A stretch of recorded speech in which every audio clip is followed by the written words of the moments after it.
आपल्याला पुस्तकाच्या माध्यमातून आपल्यापर्यंत ते पोचणार आहे. त्याच्यामुळे गुरुजींचे आज 75 आपण म्हणू शकणार नाही, कारण गुरुजी आपल्याला म्हणतात, गुरुजींना वय विचारलं की गुरुजी म्हणतात मी अजून 16 वर्षाचे आहे. मग गुरुजी 16 वर्षाचे तर आपण किती वर्षाचे? त्याच्यामुळं हा आदर्श गुरुजींचं जी एक उत्साह, चैतन्य, जी ऊर्जा ठासून भरलेली आहे, तोच आदर्श आपल्यामध्येही ठेवावा. आणि आत्मदर्शन शिबिर खरंच सगळ्यांनी प्रत्येकाने करावं. गुरुजींची तत्त्व आणि आपल्याला गुरुजी जे प्रॅक्टिकली आपल्यापर्यंत पोहोचवतात, अगदी तळमळीने कळकळीने पोहोचवतात. एक शब्द त्यांचा मी अजूनही प्रचंड अगदी मनापासून सांगते की जी त्यांची तत्त्व आहेत ती पाळते. कारण अजूनही मी गेली 2011 सालापासून 4 वाजता उठणं, नित्यनेमाने सगळ्या त्यांची जी आचरण आहे, 6 वाजता परत क्लासेस चालू करणं, सगळं काही करत असते. त्याच्यामुळं माझ्यामध्येही तो उत्साह आहे, आनंद आहे. आणि अशीच मी पुन्हा एकदा गुरुजींना खूप खूप कोटी कोटी शुभेच्छा या त्यांच्या 8 तारीख दिवसानिमित्त. आणि सगळ्यांना खूप खूप धन्यवाद. ओम गुरुदेव. छान छान छान. याच्यानंतर आपलं आत्मदर्शन शिबिर जे 3 दिवसासाठी आनंद प्रस्थान आनंदकुंज इथे जातं आणि त्या आनंदकुंजचे सर्व आज ते मान्यवर आहेत. पण आम्ही त्यांना विनंती केली की बाबा आज तुम्ही आत्मदर्शन शिबिरचे साधक म्हणून या ठिकाणी आपले मनोगत व्यक्त करावं. मी डॉक्टर नितीन पाटील साहेबांना विनंती करतो की त्यांनी या ठिकाणी 2 मिनिटं मनोगत व्यक्त करा. आपण टाळ्या अजून स्वागत करूया त्यांचं. हा, वा वा. एक महान ऋषितुल्य व्यक्तिमत्व आहे हे. हां, त्यांचे विचार. स्टेजवर उपस्थित सर्व संत मंडळी आणि आत्मदर्शनचे सर्व साधक मंडळी, सगळ्यांना ओम गुरुदेव. ओम गुरुदेव. ॲक्च्युली गुरुजींचं हे अमृत महोत्सवी जे काही वाढदिवस आहे, त्या वाढदिवसात निमित्त आपण सगळेजण इथे उपस्थित आहोत. ॲक्च्युली मी 22 वर्षापूर्वी गुरुजींचं आत्मदर्शन शिबिर केलं आहे. आणि ज्या दिवसापासून शिबिर केलं आहे त्या दिवसापासून माझ्या जीवनामध्ये प्रचंड, मी म्हणेन, परिवर्तन झालं आहे. आणि त्यांनी दिलेली ज्ञानाची जी काही भर होती माझ्यामध्ये, ती मी प्रत्येक रुग्णावरती ॲप्लाय करत गेलो आहे आणि त्याचे रिझल्ट खूप मला छान जगामध्ये भेटायला मिळाले. आज जे काही आपलं सेंटर जगप्रसिद्ध झालं आहे ते निव्वळ गुरुजींचा आशीर्वाद असल्यामुळेच आहे. बघा, मी जीवनामध्ये अनेकांना बघतो की बरेच जण सांसारिक जीवन जगतात, आपल्यापुरतं बघतात, सरळ जीवन जगत असतात. काही लोक असं असतात की त्यांना ज्ञान मिळतं, शरीर मनाच्या पलीकडचं अवस्था ते प्राप्त करतात आणि पुढचं जीवन जगत असतात. पण स्वतः आनंदामध्ये स्थापित होऊन दुसऱ्याला आनंदी करणं सारखा हा जो काही भाग आहे, हा साक्षात ईश्वरच असतो आपल्यासमोर, पण आपल्याला ओळखता येत नाही. आपण गुरुरूपात ते बघत असतो, पण त्यांचं जे काही कार्य आहे ते खरोखर ईश्वरीयच आहे. कारण मी ज्या वेळेला त्यांना भेटलो आहे त्या वेळेला मला ते अनुभवायला मिळालं. कधी कधी माझं त्यांचं संबंध असे आहेत की अगदी निशब्द संबंध असतात. माझ्या मनामध्ये जे चाललं आहे ते त्यांच्या मनाला लगेच ठाऊक होतं, त्यांच्या मनामध्ये चाललेलं माझ्या मनाला ठाऊक होतं. बरेचसे आम्ही पॉडकास्ट पण एकत्र बसून केले, त्याच्यातून सुद्धा मला बरंचसं ज्ञान मिळत गेलं आहे. मी असं म्हणेन की या अमृत महोत्सवी वर्षामध्ये ते आहेत की म्हणतात की मी 11 वर्षाचा आहे, 16 वर्षाचा आहे.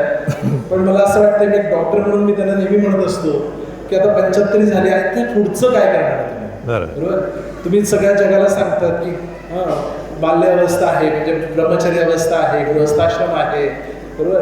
आता पुढचं 75 नंतरचं काय ठरवलंय हे मी नेहमी त्यांना प्रश्न विचारत असतो. या शरीराला सुद्धा काही मर्यादा आहे, बरोबर. तुम्ही ईश्वरीय कार्य करताय, पण शरीराला ह्या मर्यादा ओळखून त्या पद्धतीनं पुढचं, कारण आम्हाला तुम्ही नेहमी हव्यात. 100 वर्ष नव्हे, मला तर ते 150 वर्ष पाहिजे. आणि 150 वर्ष जर ह्या पृथ्वीवरती राहायचं झालं तर त्यांनी थोडंसं काय केलं पाहिजे, तर स्वतःच्या शरीराच्या मर्यादा ओळखून सुद्धा त्यांनी ही अभिव्यक्ती केली पाहिजे. त्यांच्यामधूनच तो ईश्वर अभिव्यक्त होत असतो, पण या शरीराला सुद्धा काही मर्यादा ओळखून त्यांनी शरीराकडे बघत आणखीन चांगल्या पद्धतीची अभिव्यक्ती करावी, हीच मी त्यांना विनंती करतो. आणि या शुभेच्छा तर आहेच, त्यांचा नेहमी कृपा आशीर्वाद सर्वांच्यावरती राहू दे हीच सगळ्यांच्या चरणी मी प्रार्थना करतो. खूप खूप छान छान या ठिकाणी डॉक्टर नितीन पाटील साहेबांनी गुरुजींच्या बद्दल भावना व्यक्त केल्या. बोलतो. बरोबर त्यांचे प्रश्नोत्तराचे मैफिल आपल्याला युट्यूब छान. चॅनलवरती बोलतोय? ऐकवायला मिळेल. नक्की पीजी बोलतात एक 2 शब्द. ऐकायला मिळेल. आपण युट्यूब चॅनलवरती गुरुजींचं आणि नितीन पाटील सरांचं प्रश्नोत्तराचा अतिशय चांगली ते माहिती आहे. ऐकायला मिळते. हा. ऐका नक्की. बरं. त्याच्यानंतर पाटील सरांना व्यक्त करून त्यांनी 2 मिनिटामध्ये आपलं मनोगत व्यक्त करावं. कोण सांगते? हां पीजी बोला. डॉक्टर पीजी यांनी कोल्हापुरात आल्यानंतर शून्यातून जे काय विश्व निर्माण केलं आणि निसर्गामध्ये ते रममाण होतात, ऑर्थोपेडिक सर्जन असून देखील ते दोन्ही ठिकाणी त्यांचं एक व्यक्तिमत्व एक बहारदार मी पाहतोय आणि त्यांच्याकडून खूप काही शिकण्यासारखं आहे. बोला प्रकाश. आज गुरुजींच्या 75व्या वाढदिवसाच्या दिवशी त्यांच्या कुटुंबातला एखादा सदस्य बोलल्याशिवाय मला वाटत नाही की ते 75 वर्षांनी मुलं होत असेल. मी होय. त्यांचा धाकटा भाऊ, हां चुलत भाऊ. माझ्या आणि त्यांच्यामध्ये 5 वर्षाचं अंतर आहे. कारण मला कळायला लागलं ते वयाच्या 7-8व्या वर्षापासून म्हणून. त्यावेळेला संजीव गुरुजी तुमचे 13व्या वर्षाचे होते. तर मी त्यांना 13व्या वर्षापासून ते आजपर्यंत पाहत आलो. तर एक माझं आणि त्यांचं म्हणजे जरी नातं असलं किंवा भावाचं नातं असलं तरी त्यांनी कायम माझ्याकडे मित्र म्हणून पाहिलं. आम्ही दोघं मित्र असल्यासारखे आयुष्यभर जीवनभर राहिलो. आणि खरा गुरु हा तुमचा मित्रही असतोच. आणि खरा जो मित्र असतो म्हणजे खरा गुरु हा तुमच्यात मैत्रीपूर्ण प्रवेश करतो, मैत्रीतनं तुमच्यात प्रवेश करतो आणि तुम्हाला बदलवतो. भाऊ म्हणून तर थोरला भाऊ म्हणून तर त्यांनी खूपच काही केलं. मला आठवतं आहे मी जेव्हा MS पूर्ण केलं माझं MS ऑर्थोपेडिक्स सांगलीत मी होतो तर कोल्हापुरात मला येऊन प्रॅक्टिस सुरू करायला थोडी भीती वाटत होती. तर त्यावेळेला आपले गुरुजी इथे एस्टॅब्लिश झाले होते ऑलरेडी स्थापत्य विचाराचं म्हणून. पैसे भरपूर बऱ्यापैकी त्यांना मिळत होते, भरपूर जरी नसले तरी.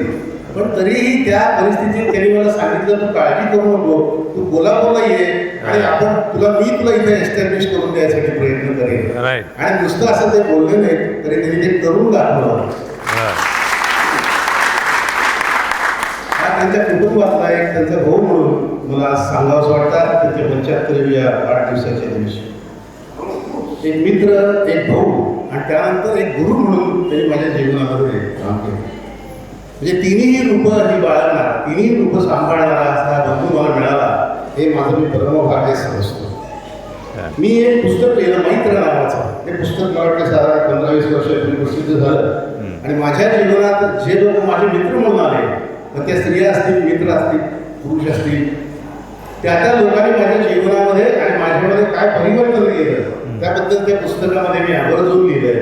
आणि त्या पुस्तकामध्ये आपले गुरुजी जे आहेत संजीव, त्यांचं एक टॉपिक, त्यांचं एक त्याच्यामध्ये एक प्रकरण आहे. ते मला अजूनही आठवतं. त्या प्रकरणामध्ये एक विनोदाने मी असं लिहिलं होतं की ते माझ्याकडं आणि मी त्यांच्याकडं फार बारकाईनं नजर ठेवून असतो. गुरु सुद्धा असाच बारकाईनं तुमच्याकडे नजर ठेवून असतो. तुम्ही काय चुकताय ते लगेच सांगत नाही तुम्हाला, लक्षात ठेवतो आणि नंतर कधी चांगली योग्य वेळ आली की तुम्हाला ते सांगतो. तर एक यशस्वी स्थापत्य विशारद, एक जीवन मित्र आणि गुरुतत्वाचं आचरण करणारा असा एक गुरु, अशा अनेक रूपामधून मी माझे भाऊ संजीव यांना आजपर्यंत पाहत आलो. ज्या वेळेला ते सकाळच्या वेळेला मी पहाटे बऱ्याच वेळेला मी पहाटे उठतो पण मी त्यानंतर झोपतो परत. हा फरक आहे आमच्यातून त्यांच्यावर. तर मी उठतो, मी बघतो त्यावेळेला त्यांनी काहीतरी पाठवलेलं मी वाचत असतो. आणि मग मी त्यांना नेहमी म्हणत आलो, पण ते आज नाही अनेक वर्ष झालं हे पहाटेचं त्यांचं लिखाण ते प्रसिद्ध करतात. आणि ते वाचत असताना मी त्यांना नेहमी म्हणत आलो की हे तुमचं प्रकाशित व्हायला पाहिजे. हे तुम्ही जे काही सगळं लिहिता आहात ते पुस्तक रूपाने प्रकाशित व्हायला पाहिजे. याचं कारण असं आहे की हे जे तुम्ही सांगत आहात हे समकालीन. आता तुम्ही तुमच्या साधकांना सांगा किंवा आता जे पुस्तक तुम्ही तुमच्या जवळच्या लोकांना ते साधक इतरांना सांगतील, पण हे सगळं समकालीन होईल. तर हे समकालीन न होता हे भविष्य काळामध्ये सुद्धा पुढच्या जनरेशनपर्यंत पोहोचायचं असेल तर हे पुस्तक रूपाला होण्याचं. आणि आज ते पुस्तक रूपानं त्यांच्या 75च्या शुभमुहूर्त होतोय हा एक फार मोठा आनंदाचा सोहळा आहे असं मला वाटतं. आता एक गोष्ट मी सांगतो ती ऐकली तर कदाचित तुम्हाला आवडणार नाही, पण ते रुग्ण म्हणून पेशंट, मी त्यांचा डॉक्टर आहे, पण ते पेशंट म्हणून तेवढे चांगले नाही आहे. ते कायम माझ्याकडे येतात, गुडघा दुखतोय म्हणून.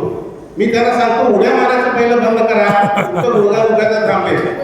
पण दुसऱ्या वेळेला परत त्यांचे जे युट्यूबवर किंवा इकडे त्यांचे जे फोटो येतात आणि ते व्हिडिओ येतात ते पहिल्यापेक्षा जास्त उंच होणे त्यांनी सांगितलं. तेव्हा आता डॉक्टरांनी सांगितलं तसं मी तेच सांगतो त्यांना आणि तुमच्या समोर की थोडंसं आता शरीराला सांभाळलं पाहिजे. का सांभाळलं पाहिजे तर तुमच्या हातून आणखीन सेवा व्हावी, आणखी काही पिढ्या तुमच्या हातून तयार व्हाव्यात अशी आमची इच्छा आहे. आणि म्हणून हे डॉक्टरांचा सल्ला तुम्ही पाळावा अशी एक आम्ही विनंती करतो. आणि आज या सगळ्या संत महंतांच्या याच्यामध्ये मला बोलण्याची संधी आपण दिली त्याबद्दल पुन्हा एकदा मी आभार मानतो आणि माझे 2 शब्द. छान, धन्यवाद. छान.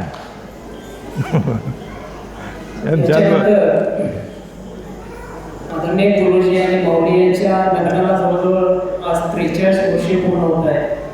आणि या 43 वर्षाच्या प्रवासामध्ये प्रत्येक क्षणाला मौली त्यांच्या पाठीमागे खंबीरपणे उभ्या राहिल्या. आणि या 43 वर्षाच्या काळामध्ये गुरुजींनी मौलीला काय त्रास दिला आहे ते मौलीने एक 2 मिनिटांमध्ये आपलं मनोगत व्यक्त करावं. 2 मिनिटात 43 वर्ष 2 मिनिटात.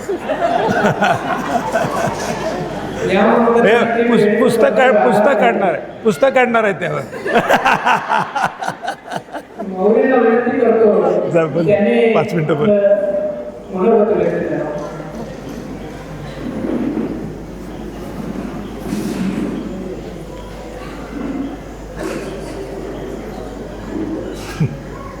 नमस्कार सर्वांना.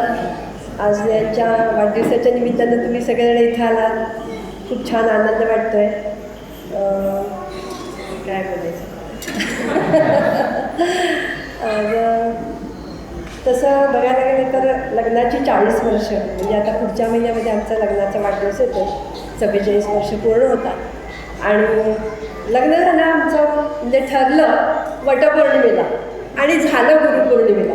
त्यामुळे मला असं म्हणायचं की लग्न करून गुरुच मिळाला. आणि घरी आल्यानंतर सासरेही ह्याच्यातच होते आणि मी सत्संग वगैरे व्हायचा. पण त्यावेळेला उत्सुकता असायची की अध्यात्मविद्या विद्यानाम म्हणतात म्हणजे काय असेल बरं असं. पण नंतर आयुष्याच्या निम्म्या आयुष्यानंतर एक वळण लागलं आमच्या आयुष्याला म्हणजे ह्या मार्गाकडे आम्हाला घेऊन आलं. आणि मग यांच्याबरोबर अनेक आश्रमामध्ये जायला मिळालं, अनेक साधू संतांच्या भेटी झाल्या आणि मग आत्मदर्शनचा जसा सत्संग सुरू झाला तसे अनेक संत घरी यायला लागले आणि त्यामुळं त्यांचंही बहुमूल्य वचनं ही ऐकायला मिळाली. तसंच ज्या वेळेला आश्रमात गेलो त्यावेळेला तिथं त्या गुरूंचे जे काही असतील ते लेक्चर्स म्हणा तिथलं सगळं ऐकायला मिळालं आणि त्यातून एक वेगळ्या आयुष्याला असा पडाव मिळून त्यातूनही आत्मदर्शनची शिबिरं आणि आमचा जीवन प्रवास हा असा सुरू झाला. आणि त्या जीवन प्रवासामध्ये आत्तापर्यंत आम्ही येऊन पोचलो. त्याच्यामध्ये तुमच्यासारखे खूप छान सगळे माणसं, आमची एक मोठी फॅमिली तयार झाली आणि त्यातून सत्संगही छान होत आहे. त्याच्यामध्ये साधू संतांचे आशीर्वाद, तुम्हा सर्वांची मैत्री हे सगळं आम्हाला लाभते. आणि आता ह्या अशा वेळेला असं वाटते की हे सगळ्यांचे आज आम्हाला आशीर्वाद मिळाले तर असं वाटतं की आमचं जीवन कृतार्थ होते. नमस्कार. छान छान, चांगलं बोलले. याच्यानंतर आपण मुख्य कार्यक्रमाकडे बोलायचं आहे किंवा आत्मदर्शन सहजपूर्ण या ग्रंथाचं बाबा सांगलीच्या शास्त्रांना व त्यांच्या सर्व साधकांना ही कल्पना कशी सुचली, त्याची अंमलबजावणी कशी झाली, त्याचा प्रवास कसा झाला आणि ते पूर्णत्वास कसं गेलं याची सर्व माहिती ही अनुभव या ठिकाणी शास्त्राने व्यक्त करावे असं मी त्यांना विनंती करतो. जोरात टाळ्या वाजूया.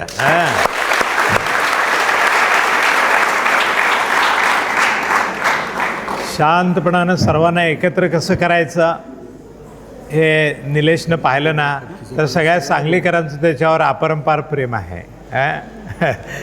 सगळ्यांना सन्मार्गाकडे वळवायचं काम ते अत्यंत नेटानं निश्चयानं करतायत. त्यांना अनेक हिरे भेटत आहेत, अनेक मित्र भेटत आहेत आणि त्यांच्या या प्रवासामध्ये ते त्यांना साथ देत आहेत. ही सहज गोष्ट नसते. सर्वांना एकत्र चांगल्या कार्यासाठी घेऊन यायलासुद्धा एक तपोबल लागतं. ते त्यांनी सामर्थ्य मिळवलेलं आहे आणि याचं कौतुक करेल तेवढं थोडं आहे. ओम गुरुदेव बोला. ओम गुरुदेव. आज आपण इथे एकत्र आलो आहोत ते एका अशा पवित्र, अतिशय पवित्र आणि संस्मरणीय क्षणासाठी. एक म्हणजे आपल्या गुरुजींचा अमृत महोत्सव वाढदिवस आणि या दुसरं गलांडे म्हणजे या. गुरुजींच्याच वाणीतून लिहिलं गेलेलं आत्मदर्शन सहस्फुरण या लेखाच्या ग्रंथ प्रकाशनाचा. तर हा ग्रंथ कसा जन्माला आला, तर हा ग्रंथाचा जन्म केवळ वैचारिक लेखन म्हणून झालेला नाही आहे, तर तो गुरुजींच्या अर्थप्रेरणेने, त्यांच्या अनुभवसंपन्न विचारधारेतून आणि सर्व साधकांच्या सेवाभावनेतून साकार झालेला आहे. हा ग्रंथ म्हणजेच एक गुरुप्रेरणेतून साकार झालेली सामूहिक साधना आहे. या ग्रंथनिर्मितीचा निर्माण करण्याचा प्रयत्न 2 वर्षापूर्वी पण एकदा झाला होता, पण निम्म्यावरच तो थांबला.